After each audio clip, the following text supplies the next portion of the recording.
जिस तरह का पैटर्न हम देखते आ रहे हैं ये काम यूजली जनरल बाजवा जैसे लोग कराते हैं, तो मेरा टारगेट उधर है जनरल बाजवा पर, इस फौज पर जो इस तरह की हरकतें करती हैं। मौजूद नाज़रीन, सूबे इत्तेफाक के मुल्क के हालात इस कदर दिगरगू हो चुके हैं कि मुल्क की हुकूमत हो या अपोजिशन हो, जो कमी कजी कोताही हो उसका इल्ज़ाम वो अपने सर लेने की बजाय बदकिस्मती से इस्टेब्लिशमेंट के सर थोपने की ख्वाहिशमंद होती है।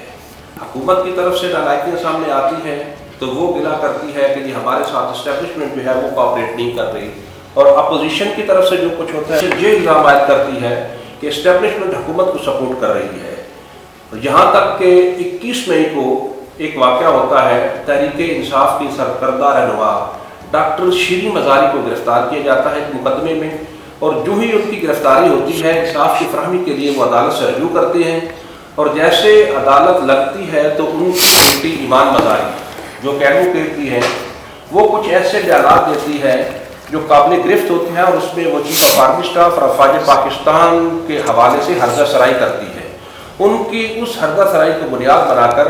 थाना रमना में मुकदमा नंबर 436/22 दर्ज करवाया जाता है, और वो अफवाज पाकिस्तान के जो मुतलका ब्रांच है जैक ब्रांच उसकी तरफ से वो दर्ज करवाया जाता है,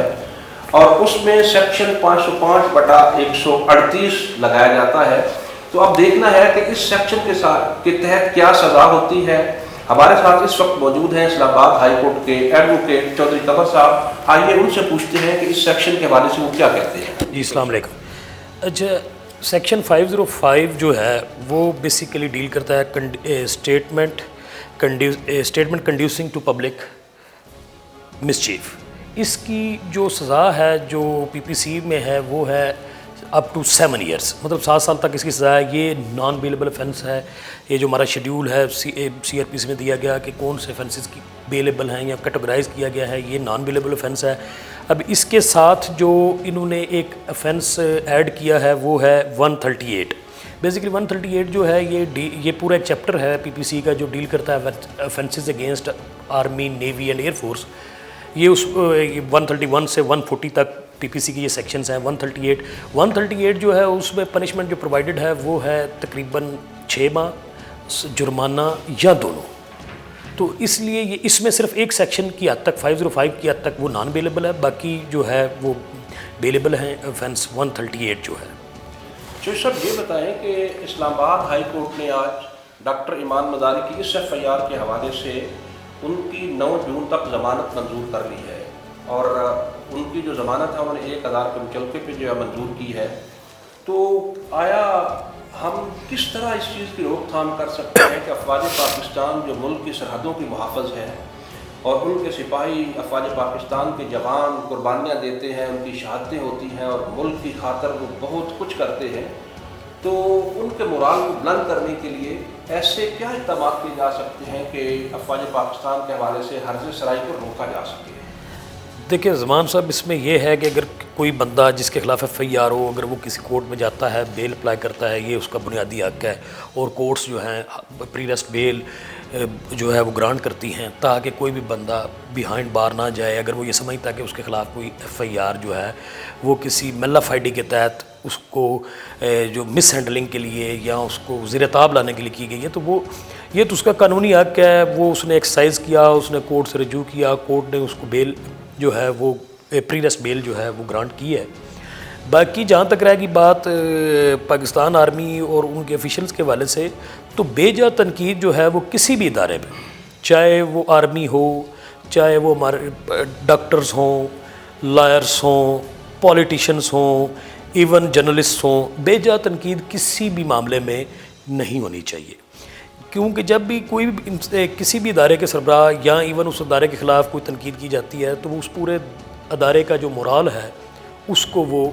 जो है वो नीचे लेके आती है। उसमें जो अब जिस आर्मी है, अगर उसके सरबराह के ख़िलाफ़ बात की जाती है तो एक आम जो सोल्जर है जो बॉर्डर पे खड़ा है, जिसकी पॉलिसी मेकिंग या इवन किसी भी चीज़ में उस तरह की इन्वॉल्वमेंट नहीं पाई जाती, उसके मोराल को ये अफेक्ट करती है। अब इन चीज़ों को रोकने के लिए ये लोगों को भी सोचना चाहिए। अगर कोई ऐसी चीज़ देखी जाती है कि अगर किसी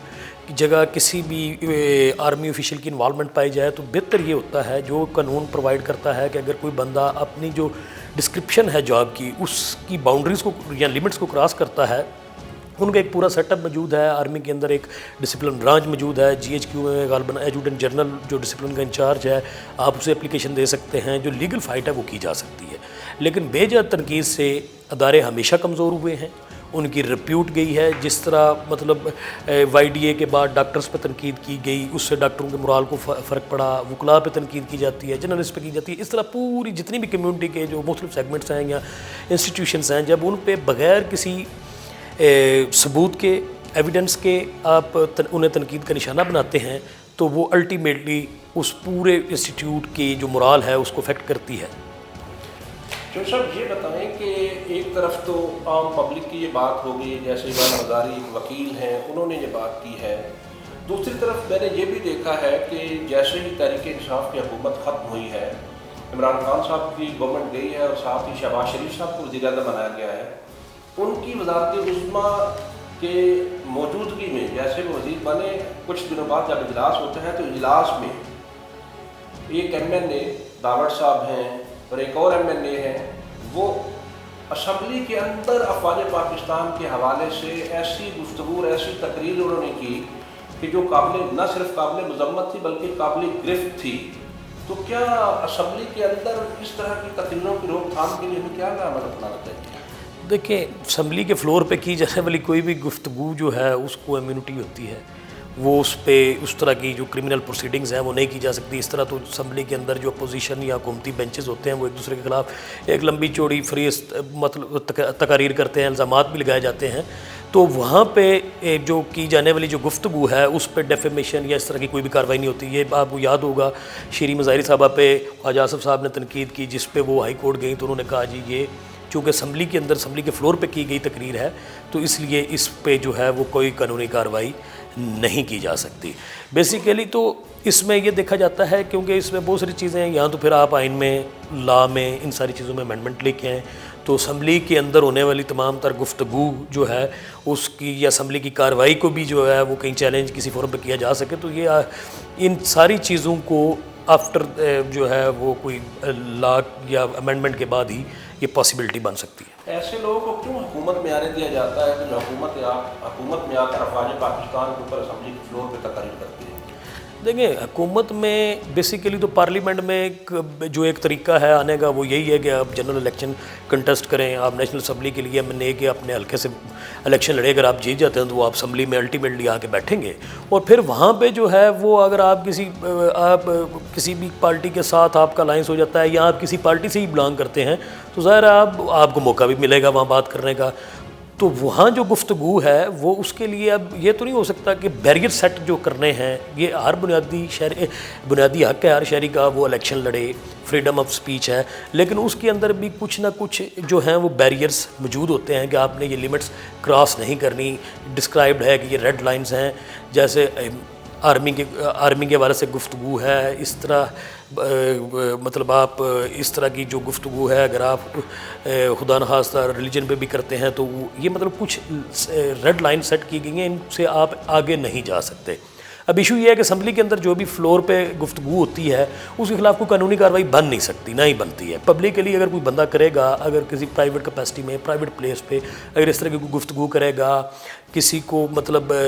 انتشار پھیلانے, ایسی گفتگو جس سے انتشار پھیلتا ہو, تو وہ اس کی پورے کنٹینٹس کو دیکھا جائے گا, اس کی گفتگو کے اس کے بعد اسیسمنٹ کی جا سکتی ہے کہ اس نے اگر کوئی افینس کمٹ کیا ہے تو وہ پھر پاکستان پینل کوڈ میں اگر